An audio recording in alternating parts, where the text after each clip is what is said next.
you for joining Luntha Television. It's time for news updates and you're with me, Charity Chilanga.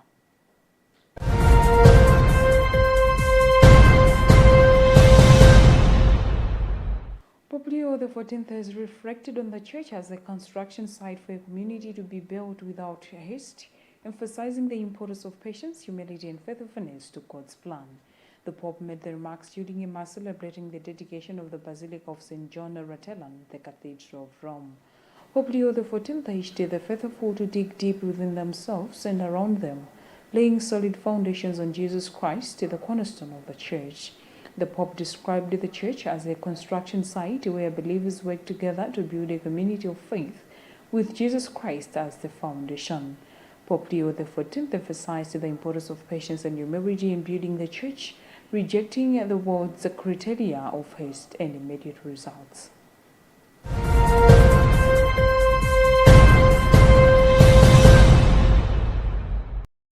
The Archbishop of the Archdiocese of Lilongwe, His Grace the Most Reverend George Desmond Tambala, has emphasized the need for Christians to cultivate a missionary spirit by serving the Church faithfully and encouraging children to respond to various vocations within the Church. He made the remarks on Sunday at St. Louis the Ninth, the great parish in Imperial Machinga in the Diocese of Mangochi, during a Thanksgiving Eucharistic celebration held in gratitude for his priestly ministry. Archbishop Tambala explained that together with the auxiliary bishop of the Archdiocese, Right Reverend Vincent Makwawa, they both began discerning their call to vocation while praying at the same parish. He added that although they did not know each other's children, both their vocations trace their roots to this parish where they each held God's call. Archbishop Tambala concluded by urging the faithful to continue nurturing the missionary spirit, reminding them that every calling is a gift meant to build the Church and serve humanity in love.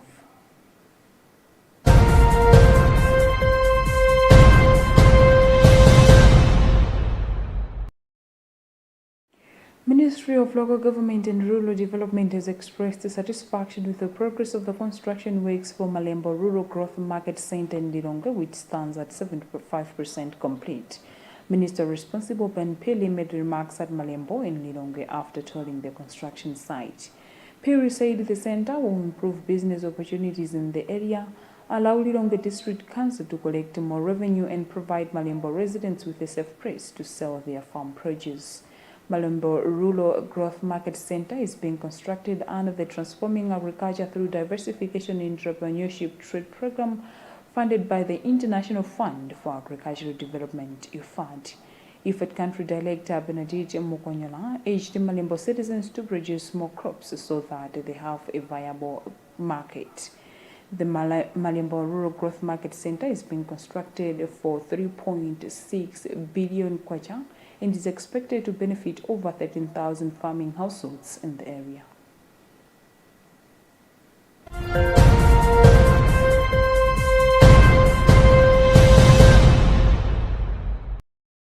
Minister of Natural Resources, Energy and Mining Jean Matanga has assured Malawians of reduced load shedding as the government has intensified efforts to diversify the country's energy mix through solar power generation. Speaking today after inspecting the electricity generation company limited Genco Salima solar power plant project at Nanjoka in Salima, Matanga said the 10-megawatt first phase of the project is expected to be completed by December this year will add significant capacity to the national grid. She said her ministry will engage the Ministry of Finance to mobilize the required forex to fast-track the project's complete, emphasizing the government's since commitment to ensuring that the energy sector remains resilient and reliable. On his part, Genco Chief Executive Officer Maxon Chitao said the company requires about 2.6 million United States dollars to bring commissioning engineers and an additional 1.6 million United States dollars for power storage batteries. The Salima Solar Power Project, which has a total budget of 13.5 million United States dollars, is expected to generate 50 megawatts upon completion, with the first 10 megawatt phase in progress.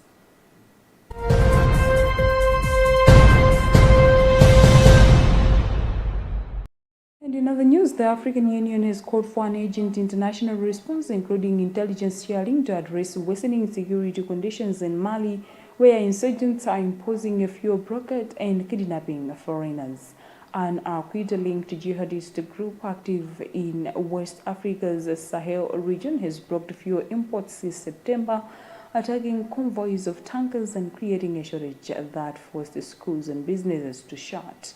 The latest show forced by the group Jamaat Nusrat al-Islam wa Muslimini has raised concern that it might eventually try to impose its rule over the landlocked country.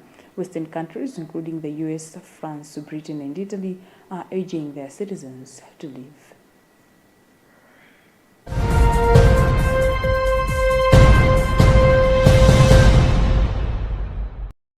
And that's all we had for now. You've been with me, Charity Chilanga. Good afternoon.